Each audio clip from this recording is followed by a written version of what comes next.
Lesson 2. The Buddha's Birth and His Childhood.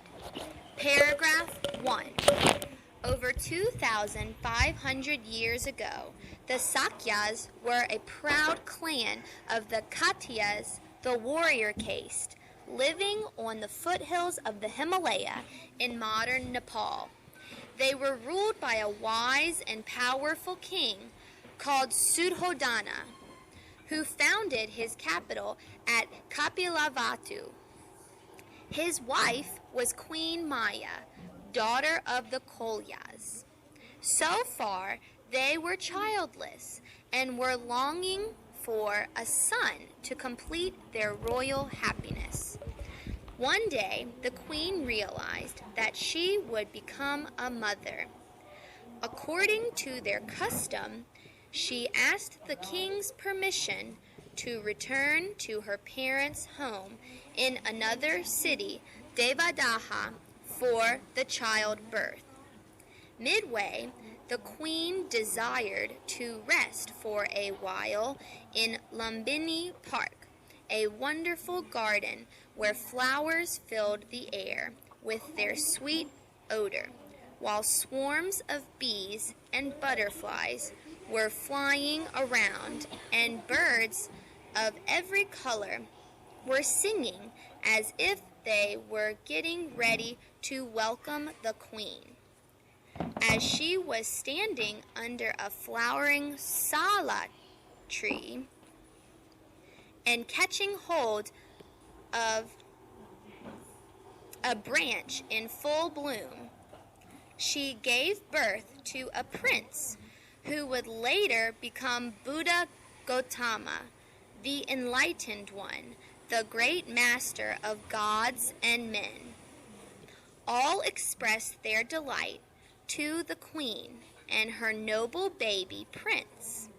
Heaven and earth rejoiced at the marvels. The memorable day was the full moon day of Vesak, May, in 623 BC, according to the inscription at Buddha Gaya.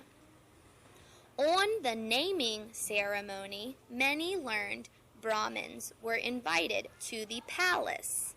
A wise hermit, Asita, told the king that 2 ways would open before the prince. He would either become a universal ruler, or he would leave the world and become a Buddha. The sage named the baby Siddhartha, which means the one whose wish is fulfilled, or wish fulfilled.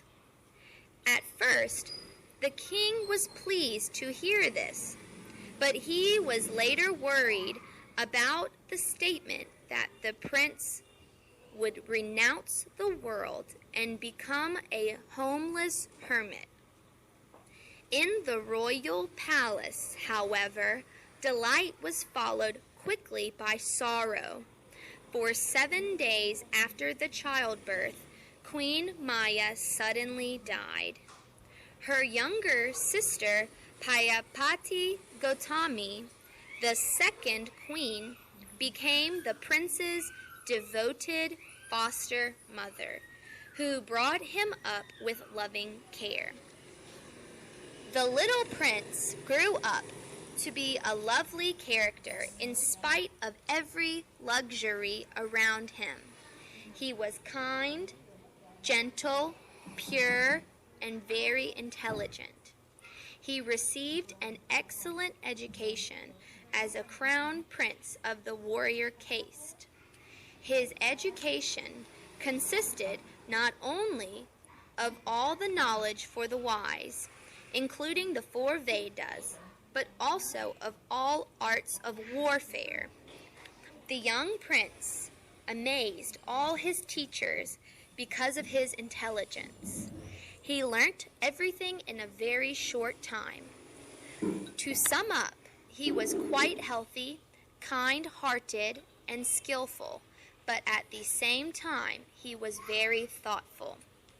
Adapted from G.P. Malasekera, the Buddha and his teachings.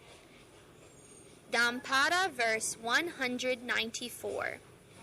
Pleasant is the birth of the Buddha. Pleasant is the preaching of the Dhamma. Pleasant is peace and unity in the Sangha. The devotion of those who live in harmony is pleasant.